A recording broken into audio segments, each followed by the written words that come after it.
We know that we've got a decision to approve or reject. And the question is, what are the outcomes of our decision? Now, we know that there are two cases where we're perfectly happy, and that is if we reject an ineffective drug or we approve an effective drug, right? But that means there are two other cases where we're not so happy. And these are the two cases where we make mistakes. What I just showed you in the previous slide was the case of a false positive. The drug is not effective, but we approve it anyway. And the probability of that is going to be, for a two-sided test, alpha. And for the case that I showed you, where we're just looking for a positive result, alpha over 2. That's the probability that we're going to make a mistake of that kind. Now, we have to talk about the other kind of mistake. The other kind of mistake is that if we miss out on a really good drug, if we somehow don't approve it because the data don't support it, and that's what's called type 2 error, the probability of a false negative. Okay? We don't reject the null when, in fact, the null is false. And typically, the objective that the FDA and all of the rest of us are trying to achieve is to balance these two kinds of errors, type 1 versus type 2 error. Now, I can actually make either of these errors 0. I can drive the error, the type 1 error, to 0. I can drive the type 2 error to 0. Anybody tell me how? How do I make the type 1 error 0? Never have a false positive. Yeah? Just increase the C, the standard, so much that... So much. In fact, I can increase the C so much that, Jacob? You reject all. Exactly. Very easy. If the FDA rejected all drugs, that would actually give us 0 type 1 error, right? Wouldn't be such a great situation for patients, but that does give us 0 type 1 error. If you wanted to get 0 type 2 error, how would you do that? You would never want to miss out on a good drug. How can you never miss out on a good drug? Approve everything. There are actually some people out there who think that that's the right approach. Let's get rid of the FDA, and let's just approve everything and let the market decide what works and what doesn't work. Yeah, we agree that that's probably not a good idea. So I've just shown you how to get rid of type 1 and type 2 error, but I can't do it at the same time. There's a trade-off. And the question is, how do we make this trade-off between type 1 and type 2 error? Why do we choose 1.96? Well, it turns out that there are actually lots of studies done not just in biomedicine, but in other areas about how to make this trade-off. And I want to give you one example that really made me realize that this is an important issue and that we ought to think about it in a deeper way. And it has to do with the criminal justice system. I don't know how many of you know this about the United States, but it turns out that we have a justice system that presumes innocence. So in other words, when the government comes knocking on your door and accuses you of something, the process has to be that we presume you are innocent. And we're going to engage in a process to determine whether or not that's true or false. This is a principle that goes back, way, way back to English law. A jurist and judge by the name of William Blackstone in 1765 wrote the following sentence: "It is better that 10 guilty persons escape than that one innocent suffer." 10 to 1. That's what he said. And that was part of English jurisprudence for centuries. In the United States, it became even more extreme. Ben Franklin said in 1785, "It is better 100 guilty persons should escape than that one innocent person should suffer." 100 to 1. And that's actually the number that's most often quoted. Law students are apparently taught this in their very first year, the fact that there is a presumption of innocence, and that the presumption is at this ratio of 100 to 1.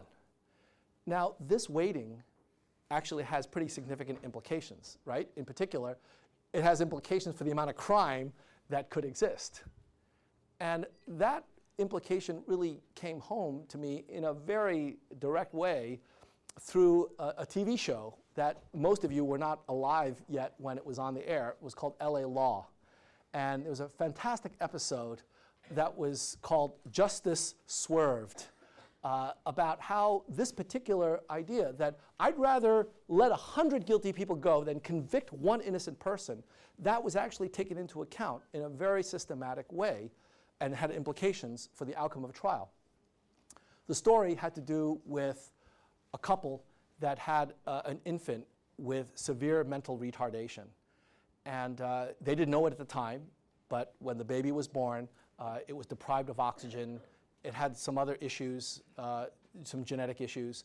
And after a few months, the child died suddenly one night. And the original diagnosis was sudden infant death syndrome. And that's what was written initially. But then the coroner examined the child and noticed some unfortunate markings that seemed to suggest that maybe it was actually suffocated. And so the district attorney got involved and charged the couple with murder.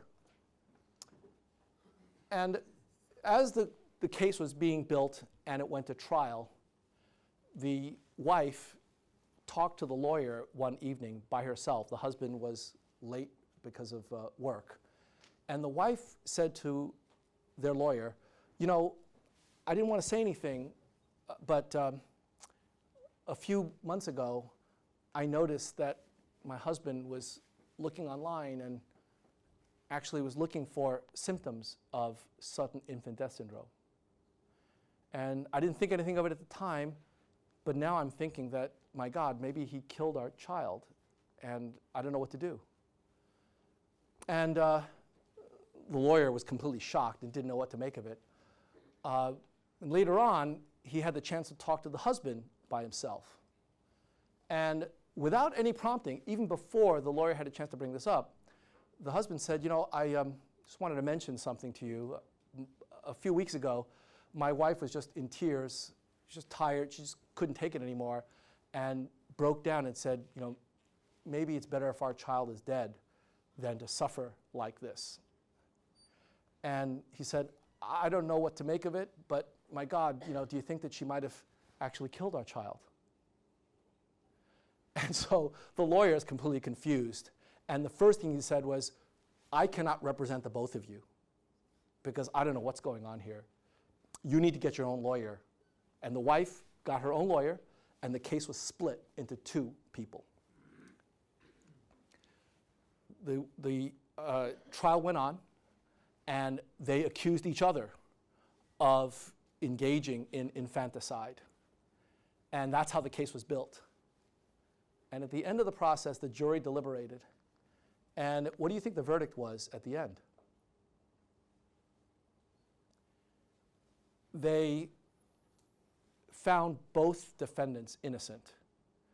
And the reason was this. The reason that the jury came up with was that they knew one of the two did it, but they didn't know who.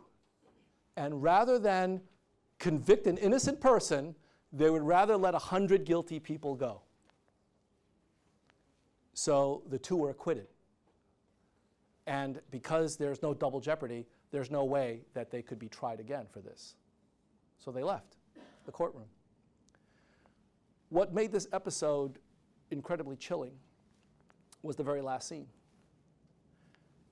These two people were in the process of getting a divorce, fighting, accusing each other of murder.